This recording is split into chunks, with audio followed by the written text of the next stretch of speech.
కేంద్రంలో బీజేపీకి ప్రధానమైనటువంటి శత్రువు రాజకీయ పార్టీగా ఏది ఉందని అనుకుంటే కాంగ్రెస్. ఎందుకంటే గత దశాబ్దాల పాటు కేంద్రంలో ప్రధాన పార్టీలుగా ఉన్నటువంటి బీజేపీ అలాగే కాంగ్రెసే ప్రధానమైనటువంటి శత్రువులుగా మనం పరిగణించుకోవచ్చు. కానీ ఇలాంటి సందర్భంలో ఇప్పుడు కొన్ని రాష్ట్రాల్లో జరిగినటువంటి రాజకీయ పరిణామాల దృష్ట్యా బీజేపీలోకి కాంగ్రెస్ లేదంటే కాంగ్రెస్లోకి బీజేపీ విలీనం అవుతుందా లేదనుకుంటే ఇతర పార్టీలు ఏమైనా విలీనం అవుతాయి అనేటువంటి ఆసక్తికరమైనటువంటి ప్రశ్నలు లేవనెత్తినటువంటి రాజకీయ పరిణామాలు చోటు చేసుకుంటూ ఉన్నాయి. రీసెంట్గా మనం తెలంగాణ రాష్ట్రంలో జరుగుతున్న రాజకీయాన్ని ఒకసారి మనం విశ్లేషణ చేసినట్లయితే ఇప్పుడు రీసెంట్గా కేటీఆర్ ఒక ప్రెస్ మీట్ పెట్టి అందులో ముఖ్యమంత్రి సీఎంగా ఉన్నటువంటి రేవంత్ రెడ్డిని చాలాటువంటి విమర్శలు చేశారు. అట్ ద సేమ్ టైము ఏపీకి చెందినటువంటి ఒక బీజేపీ ఎంపీ సీఎం రమేష్ పై కూడా ఒక రకమైనటువంటి కామెంట్ చేయడం జరిగింది. సో దాని వెనకాల ఉన్న రాజకీయ కోణాలు ఏంటి అనేది మనం కొంచెం బ్రీఫ్ చేసి చూస్తే అసలు బీజేపీ లాంటి ఒక రాజకీయ పార్టీలో కొన్ని ప్రాంతీయ పార్టీలు మెర్జ్ అయ్యే పరిస్థితి ఉంది. సో ఇప్పటికే చాలా పార్టీలు ఆ పార్టీలో మెర్జ్ అయ్యే ఛాన్స్ ఉంది అనేటువంటి కామెంట్స్ కూడా ఆయన చేశారు, మనం చూసాం. సో అలాంటి సందర్భంలో అసలు ఇక్కడ జరుగుతున్నటువంటి రాజకీయ ఎపిసోడ్ ఏంటంటే పొలిటికల్ ఎపిసోడ్ ఏంటంటే ఒకసారి మనం చూసినట్లయితే తెలంగాణ రాష్ట్రంలో బీఆర్ఎస్ పార్టీలో క్రియాశీలకంగా వ్యవహరిస్తున్నటువంటి వ్యక్తి కేటీఆర్. ఎందుకంటే మాజీ ముఖ్యమంత్రి కేసీఆర్ కుమారుడుగా ఆయన తర్వాత నెక్స్ట్ ప్లేస్ ఉన్నటువంటి కీ రోల్ ప్లే చేస్తున్నటువంటి వ్యక్తి కేటీఆర్. సో అలాంటి వ్యక్తి ఈరోజు అపోజిషన్ పార్టీలో ఉన్నప్పటికీ కూడా తెలంగాణ రాష్ట్రంలో కొన్ని హాట్ కామెంట్స్ చేశారు.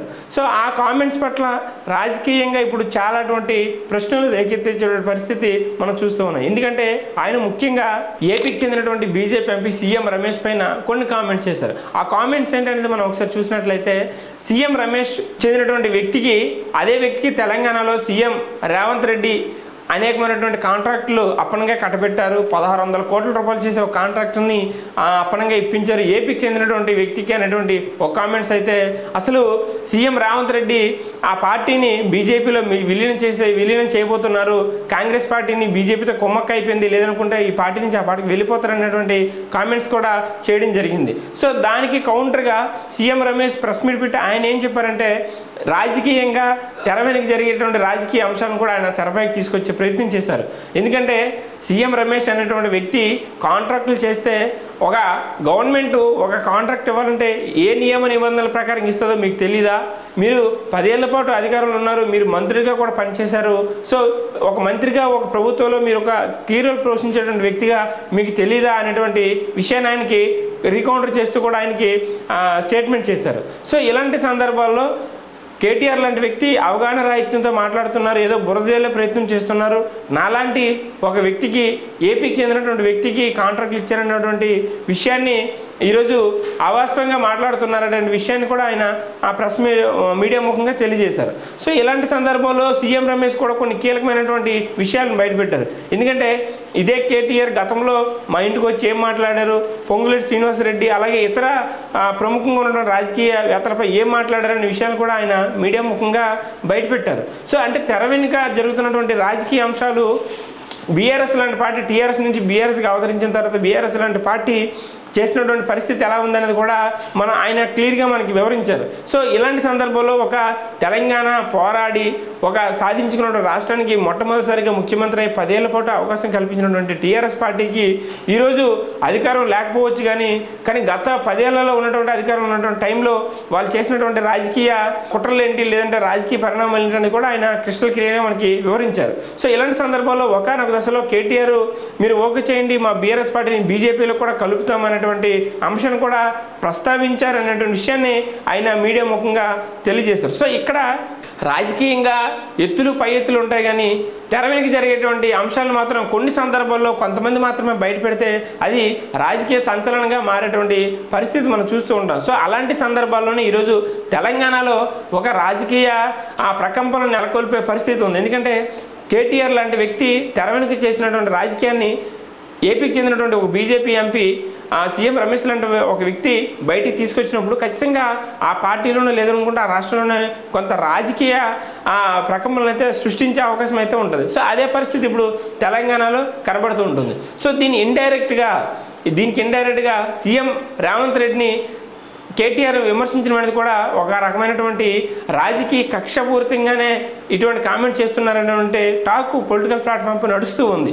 అసలు సీఎం రేవంత్ రెడ్డి లాంటి నాయకుడిని, కేటీఆర్ లాంటి నాయకుడు విమర్శించేటప్పుడు కొన్ని వాస్తవాలు తెలుసుకొని మాట్లాడారు. ఎందుకంటే సీఎం రేవంత్ రెడ్డి అన్నటువంటి వ్యక్తి గ్రాస్ రూట్ నుంచి, గ్రౌండ్ లెవెల్ నుంచి ముఖ్యమంత్రి స్థాయిగా వచ్చినటువంటి వ్యక్తి సీఎం రేవంత్ రెడ్డి. సో అలాంటి రేవంత్ రెడ్డి పైన పొలిటికల్గా మీరు కామెంట్ చేసినప్పుడు ఖచ్చితంగా అది చేసే రైట్ ఉంటుంది. ఎందుకంటే మీరు అపోజిషన్లో ఉన్నారు కాబట్టి అపోజిషన్ ప్రజా సమస్యలపై పోరాడి ప్రజా సమస్యలు గుర్తించి దాని పరిష్కారానికి అధికారం ఉన్నటువంటి పార్టీని మెడలో ఉంచి దాన్ని సాధించుకున్నటువంటి హక్కు ప్రతిపక్ష పార్టీకి ఉంటుంది. కాబట్టి ఆ పాత్ర ఇప్పుడు తెలంగాణలో బీఆర్ఎస్ పార్టీ పోషిస్తుంది. కాబట్టి ఖచ్చితంగా దాని మీద ప్రజా సమస్యలపై పోరాడేటువంటి అవకాశం వాళ్ళకు ఉంటుంది. కానీ ఇక్కడ జరిగేది ఏంటంటే కేటీఆర్ లాంటి వ్యక్తి సీఎం రేవంత్ రెడ్డిని టార్గెట్ చేస్తూ అసభ్యకరంగా మాట్లాడుతూ ఒక ముఖ్యమంత్రికి కూడా ఒక ఇవ్వాల్సినటువంటి గౌరవం ఇవ్వకుండా లేనిపోయిన అబండాలు మోస్తూ వాస్తవాలు ఏంటి అవాస్తవాలు ఏంటి అనేది పక్కన పెడితే ముందు మీడియాలో చర్చనీయాంశంగా మారడానికి కోసమో లేదనుకుంటే మీడియా ఫోకస్ ఇంప్రెస్ చేయడానికో ఇటువంటి కామెంట్ చేస్తున్నటువంటి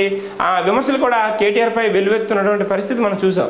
సో ఇలాంటి సందర్భంలో ఈ ఎపిసోడ్లో కేటీఆర్, సీఎం రేవంత్ రెడ్డి, సీఎం రమేష్ లాంటి ఈ ముగ్గురు ట్రయాంగిల్ ఎపిసోడ్లో కూడా కొంత రాజకీయ ప్రకంపనలు అయితే నెలకొన్నటువంటి పరిస్థితి ఉంది. సో ఏదేమైనప్పటికీ కూడా అల్టిమేట్గా సీఎం రేవంత్ రెడ్డి లాంటి వ్యక్తిని ఎవరైనా సరే విమర్శించాలంటే ఖచ్చితంగా కొన్ని ఎవిడెన్స్ లేదనుకుని, కొన్ని డాక్యుమెంట్స్ లేదని, కొన్ని నిజ స్వరూపాలు కూడా పక్కన పెట్టుకుని దాన్ని విమర్శించేటే బాగుంటుంది. ఎందుకంటే విమర్శించే వ్యక్తికి కూడా ఒక స్థాయి ఉంటుంది, ఒక ఇమేజ్ ఉంటుంది. కాబట్టి వాళ్ళు విమర్శించేటప్పుడు ఒక ముఖ్యమంత్రి స్థాయిలో ఉన్నటువంటి వ్యక్తిని ఏ విధంగా విమర్శించాలి, వ్యక్తిగతంగా మనం అటాక్ చేసినప్పుడు ఏ విధమైన పదజాలం వాడాలనేటువంటి విషయాలను కూడా తెలుసుకుని ఉండాలి అనేది మనం చెప్తున్నటువంటి విషయం. ఎందుకంటే కేసీఆర్ లాంటి వ్యక్తికి, కేటీఆర్ లాంటి వ్యక్తికి చాలా తెలివి గల వాళ్ళు, వాళ్ళకి రాజకీయ పరిణతి చాలా ఉంటుంది, వాళ్ళకి వాక్చాతుర్యం ఎక్కువ ఉంటుంది అనేది కూడా రెండు తెలుగు రాష్ట్రాల్లో చాలామంది తెలిసినటువంటి విషయం. సో అలాంటి వాక్చాతుర్యం ఉన్నటువంటి వ్యక్తులు ఒక ముఖ్యమంత్రి హోదాలో ఉన్నటువంటి వ్యక్తిని పట్టుకొని అసభ్య పదజాలంతో మాట్లాడుతూ ఒక ముఖ్యమంత్రి పైన లేదనుకుంటే గతంలో జరిగినటువంటి పరిణామాలపైన నిందలు వేస్తూ లేదంటే విమర్శలు చేస్తూ అసభ్య పాలవడం అనేది కూడా కొంత బీఆర్ఎస్కే నష్టం చేకూరుస్తుంది. కానీ అధికారం ఉన్నటువంటి కాంగ్రెస్ పార్టీకి ఎటువంటి నష్టం చేకూరదు. సో అలాంటి సందర్భంలో రానున్న రోజుల్లోనైనా సరే బీజేపీ, కాంగ్రెస్ కలిసే ప్రసక్తి ఉండదు. సో మీరు అటాక్ చేయవలసింది ఏమని సీఎం రమేష్ గారు చేసినటువంటి వ్యాఖ్యలపైన మీరు అటాక్ చేసి ఆయన చేసినటువంటి ఆరోపణలు మీరు నిరూపించుకొని మీరు తెలంగాణ ప్రజల్లో మీరు ఎటువంటి అవినీతికి పాల్పడలేదు, ఎటువంటి తెర వెనుక రాజకీయాలు చేయలేదు అనేటువంటి ఎక్స్ప్లెనేషను మీరు తెలంగాణ ప్రజలకు ఇచ్చుకుంటే మీకు ప్రజల్లో మంచి స్థానం ఉంటుందనేది అభిప్రాయం.